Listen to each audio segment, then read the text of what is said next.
So today I'm finally getting around to filming products I regret buying. I get asked to do this video a lot here on my channel, but I've always been on the fence about doing them because I don't want to upset anybody. I don't really like bringing a product down.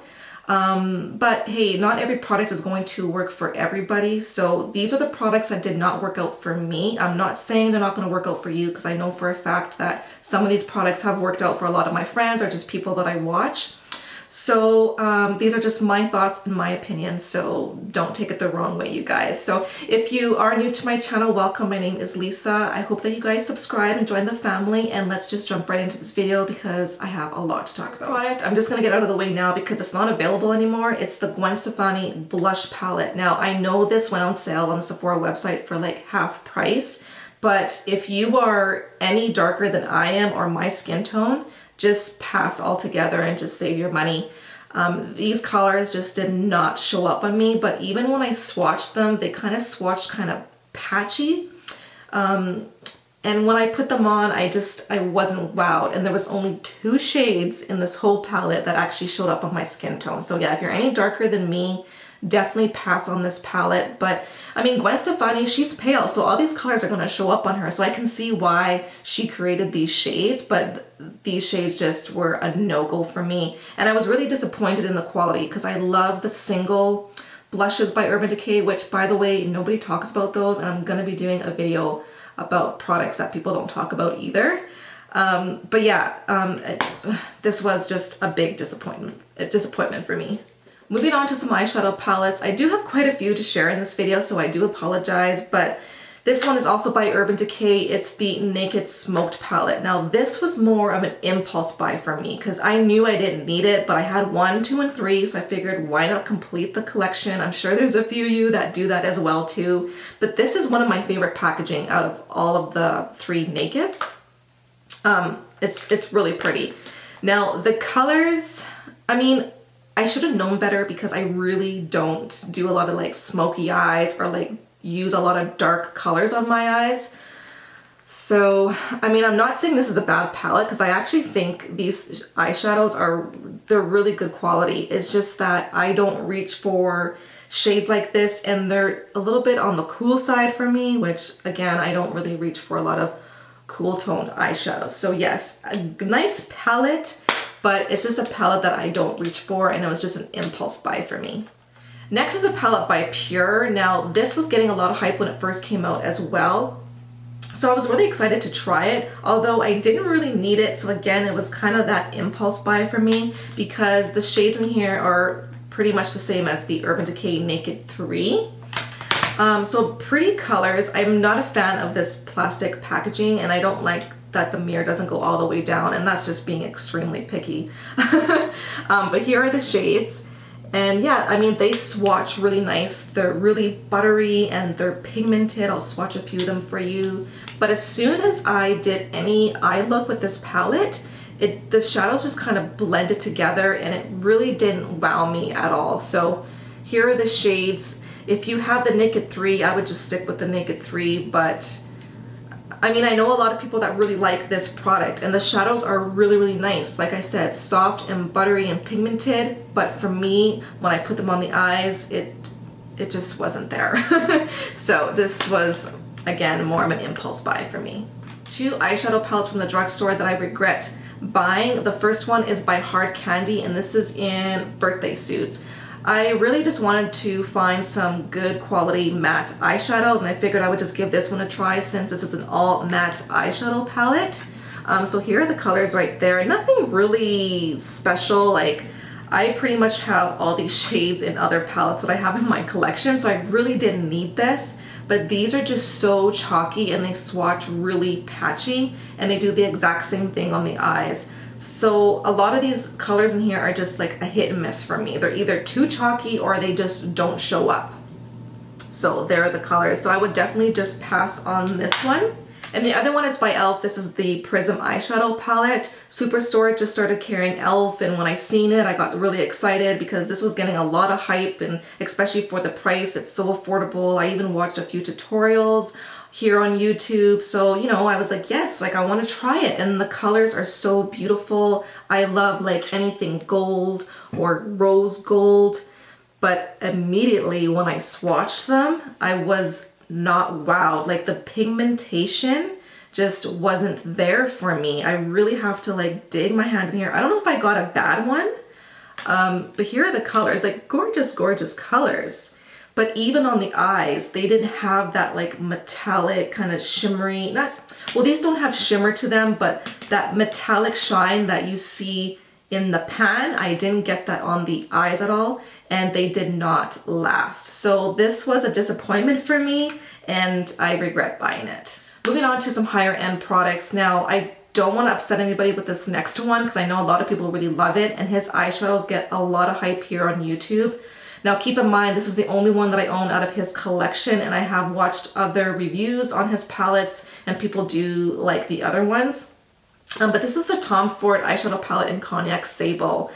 I know you guys are probably thinking, Lisa, you are crazy, but honestly, you guys, I really truly wanted to fall in love with this palette and make it work, but I just could not make it work.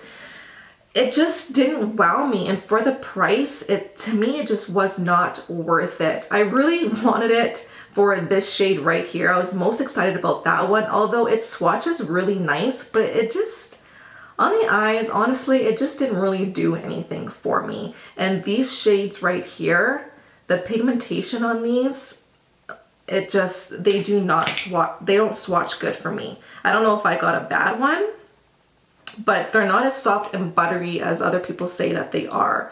So those are those mattes? They do have some sheen to them, but there it is right there. Again, I mean, I tried to make it work, but it just wasn't worth the money for me. But this is a palette that I do want to still keep in my collection just because my husband bought it for me when he went to Vegas. It's my first Tom Ford, and I don't know, like I'm kind of weird like that. So I'm still gonna keep this in my collection, but I still regret buying that. And the other one is by Chanel, and the girl at the counter really sucked me into buying this product, and I don't hear a lot of people talk about this product either. This is the Universal Powder. It didn't matter what brush I used with this powder, it always looked cakey on me, and you can tell that I was wearing like a setting powder on my face. And the color is actually, the color is a good match for me. It just, like I said, it just didn't blend into my skin, and it looked so powdery and cakey. So this was a product that did not work out for me, sadly. And there's a ton of product in here. Like, I don't know what I'm gonna do with this because, well, I'll just pass it on to a family member. But this just didn't work out for me. This next product, I'm a little bit disappointed, and I'm kind of confused about the whole thing because it gets so much hype here on YouTube. So many people love it, but this product did absolutely nothing for me. I can't even get the product out of the container. So it's the Pure Eye Polish. I have mine in the color Satin. The brush that it came with, I had to toss it because I had to really like dig that brush into this netting, and I felt like it was just gonna break the netting. Actually, I feel like doing that because I just can't get any product out of here. So my friend told me to shake it. So okay, I'm like, I'll shake it up. I'm shaking it, I'm shaking it. I'll just shake it for a few seconds here. I open it up, and there's absolutely nothing on my netting. Like, I cannot get this product out. Even when I go to use my finger, I really have to dig in to get this product out. And I feel like I'm gonna break the netting again because my nails are so long. So you have to use a brush to use this product. So I can't even get anything out of here. Like, honestly, I can't get nothing. I think it's even almost dried up in there. I can kind of see the liquid is kind of coming together. So disappointing. And here in Canada, this was a pretty pricey penny, okay? This was $32. I think it's overpriced, especially if the product doesn't work. I'm just so disappointed in these. I have a ColourPop cream blush that did not work out for me. It's a really pretty color, but it's just very patchy and blotchy and very hard to blend. I have other cream blushes that I do like a lot better. I have a hard candy blush. This is called Glow All The Way. I own a few products from Hard Candy. I haven't used them in a really long time, but this one was so frosty on the skin, very pretty.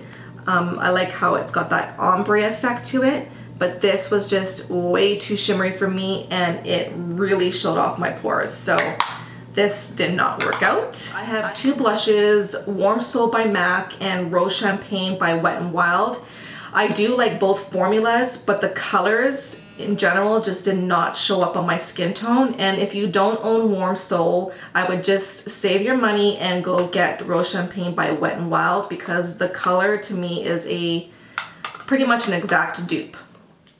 A foundation by e.l.f. This is the HD Cream Foundation, oil-free. I should have known better to stay away from a cream compact foundation, just because majority of the time they just don't work out for me. But I thought, you know, it's pretty affordable. Why not give it a try? The color selection is terrible. Like, it's so bad, you guys. This is the lightest shade that I have, and it's way too light for me.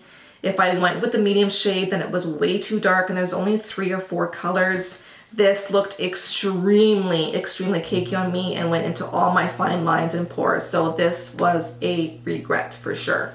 A NARS blush that did not work out for me. It's in the color Luster, which makes me really sad because I know a lot of people really like it. But now that I think about it, the people that really like this is lighter than me, and it does show up on them. So this is a color that did not show up on me whatsoever. Even when you swatch it, it's really, really dry.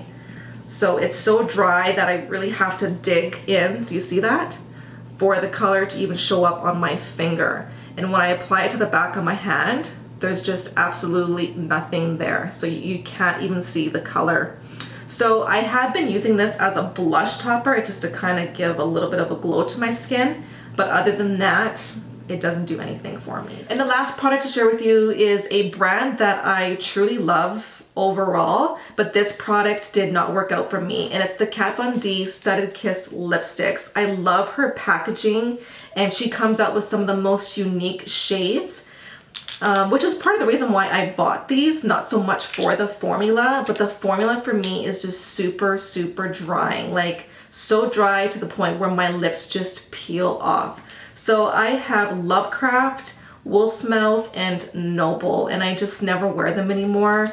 Wolf's Mouth is one of my favorite shades. I'm hoping one day she'll reformulate her lipsticks, and then I will, you know, consider trying them again. But look at that color. Like, this color I love wearing for fall, but my lips just can't handle the formula. So this was a disappointment for me. So those are the products that I regret purchasing. I hope I did not offend anybody, but these products just didn't work out for me. And if they worked out for you, great. I'm really, really happy for you. So if you made it to the end of this video, I want to thank everybody for watching. I really do appreciate you guys taking the time out of your busy day, because I know everybody is super busy. So thank you so much, and I will see you guys in my next video. Bye.